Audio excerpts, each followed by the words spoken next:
بسم اللہ الرحمن الرحیم۔ حضرت عبداللہ بن جحش رضی اللہ تعالی عنہ ایک ایسی شخصیت کے مالک تھے، حضور علیہ الصلوۃ والسلام نے جہاں بھی آپ کو ذمہ داری دی، جو کام بھی ذمہ لگایا، آپ نے بڑی دیانتداری کے ساتھ اور بڑی ذمہ داری کے ساتھ اسے نبھایا۔ اسی طرح جب حضور علیہ الصلوۃ والسلام نے قریش کے حالات کو معلوم کرنے کے لیے آپ کی تشکیل کی، آپ مقام نخلہ پر پہنچ کر اس تلاش اور جستجو کے اندر لگے، قریش کا تجارتی قافلہ ہمیں کہیں نظر آ جائے۔ اسی کوشش کے اندر وہ ایک قافلے کو دیکھتے ہیں جو 4 آدمیوں پر مشتمل ہے، اور ان کے پاس سامان تجارت، خورد و نوش کی تمام اشیاء اور مختلف قسم کی ضروریات زندگی کا سامان موجود ہے۔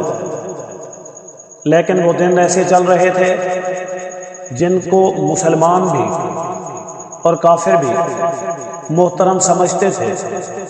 وہ سال کے 12 مہینوں میں سے 4 مہینوں کو احترام والا سمجھتے، جن میں ایک ذوالقعدہ، ذوالحجہ، محرم اور رجب کا مہینہ، وہ ان احترام والوں مہینوں کے اندر کسی قسم کا کوئی قتال، لڑائی اور جھگڑا نہیں کرتے تھے۔ مسلمانوں نے اس رات یہ سمجھا کہ آج یکم شعبان ہے، حقیقتاً وہ ذی الحجہ کی آخری رات تھی۔ مسلمانوں نے یہ آپس میں مشورہ کیا کہ ہمیں قریشی قبیلے کے ساتھ کیا کرنا چاہیے۔ مشورے کے اندر یہ طے ہوا کہ ہمیں ان پر حملہ کر کے ان سے تمام قسم کا ساز و سامان مال غنیمت کے طور پر لے لینا چاہیے۔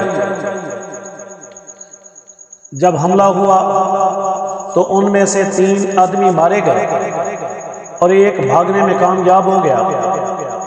سارا سامان ان کے پاس۔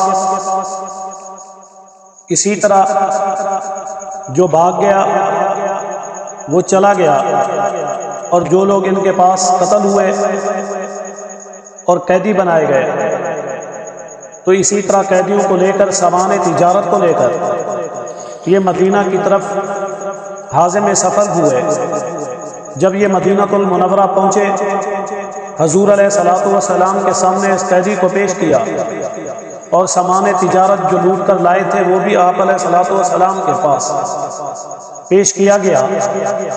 آپ علیہ الصلوۃ والسلام نے اس بات سے ناگواری محسوس کی کہ یہ محترم مہینہ تھا جس میں آپ نے حملہ کیا، اور آپ نے ان کا ساز و سامان بھی، پھر اسی طرح قتل بھی اور قیدی بھی بنا لیے، حالانکہ اس کی اجازت نہیں تھی۔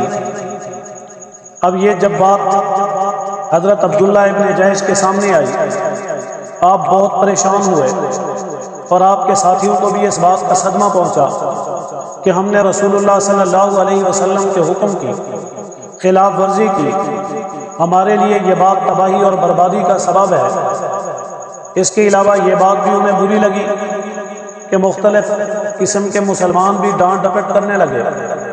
وہ بھی کہنے لگے کہ آپ نے یہ جو کچھ بھی کیا اچھا نہیں کیا۔ کسی گزرنے والی جماعت پر، کسی ایسے جانے والے لوگوں پر اس مہینے کے اندر اس طرح کا کام کرنا کسی بھی صورت جائز اور صحیح نہیں ہے۔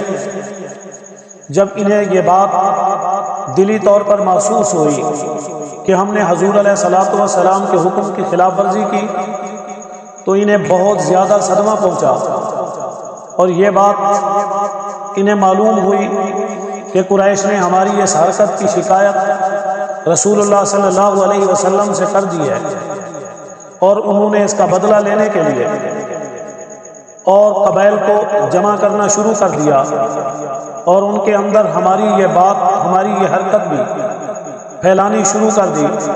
اسی طرح ان کے ہاتھ میں ایک ایسا بیانیہ آ گیا جس کو ذریعہ بنا کر مشرکین مکہ رسول اللہ صلی اللہ علیہ وسلم کو نعوذ باللہ بدنام کر رہے ہیں، اور وہ جواز بنا کر حملہ کرنا بھی چاہتے ہیں۔ تو اس فکر اور غم نے انہیں اور زیادہ پریشانی میں مبتلا کیا